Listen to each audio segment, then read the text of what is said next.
Let's bring in Center on Cyber and Technology Innovation Director, retired Navy Rear Admiral Mark Montgomery, and Israel activist Montana Tucker. Thank you both for coming on. I want to put this up, Montana, because I think it's bizarre. The New York Post writes the following here. Freed Israeli hostages given gift bags by Hamas in horrific commemoration of their captivity. It goes on to say the bags contain gifts and souvenirs, which included photos of them in captivity, a commemorative photo of Gaza itself, and some kind of certificate. I mean, we all know, Montana, it's a mind game, right? It's some kind of cruel psychological warfare. What do you think?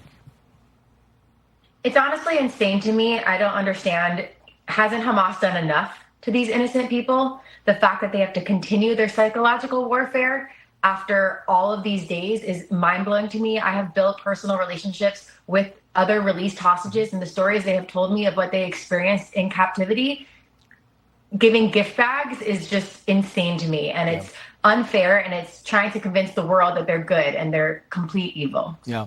Meantime, Admiral Aaron Cohen, who was a member of the IDF and he's now training law enforcement, he was talking about the ceasefire and how brittle it is. Watch. The moment Hamas steps out of line, the moment they don't agree to the terms of phase 2, which is very likely to happen because they're a fanatic terror organization, Israel now has Trump and Mike Waltz in their corner, and they're going to have the ability to go in there and stomp out Hamas and achieve that main operational goal, which was the destruction of Hamas. You agree that this is very fragile? I do. I mean, I think phase 1's likely. I think the exchange of the 33 hostages for, 1,000 Palestinian terrorists and criminals is likely to happen.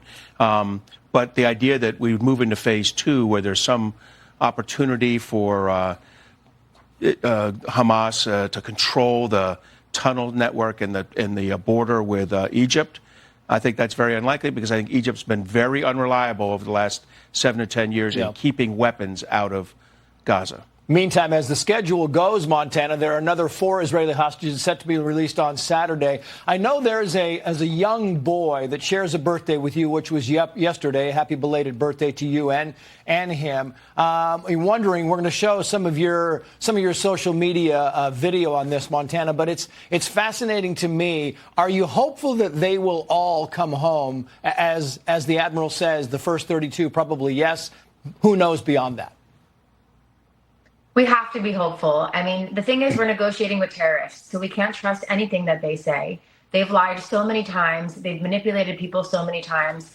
But we have to be hopeful. This is Fear Vivas' second birthday that was spent in captivity. Obviously, I couldn't celebrate normally, and none of us should be able to celebrate anything until all of these innocent hostages are returned home. So obviously, it was a great victory today to have these 3 beautiful women home, but we all cannot stop fighting until every single hostage is home, safe, hopefully mostly alive, and we all have to keep praying that they are alive. Yeah, I'm with you, Admiral. I think this ceasefire is very tenuous, but what also gives me confidence is I also believe that Hamas and Hezbollah and Iran are significantly weaker today than they were 15 months ago. Well, I definitely believe Hezbollah and Hamas are weaker. I believe Iran has been pushed back by Israel, but the United States has not brought its power to bear on on Iran in the way that we should have, and you can see that with the Houthis. With the attacks on the U.S. shipping, their attacks into Israel. I think those may continue, and we really do. At some point, President Trump needs to come in and hold Iran accountable. Do you think he will? I think it's likely. I think we're at the point now where Iran has, Iran will fight Israel and America to the last Houthi, the last Hezbollah fighter, the last Hamas fighter. We need to make them feel punishment, or what we call cost imposition. So I do think you'll see some of that. I think Israel showed that the American equipment, F-35s and our missile systems, can get through in Iran with no casualties. Mark Montgomery, Montana Tucker, thank you both for coming on. We appreciate it.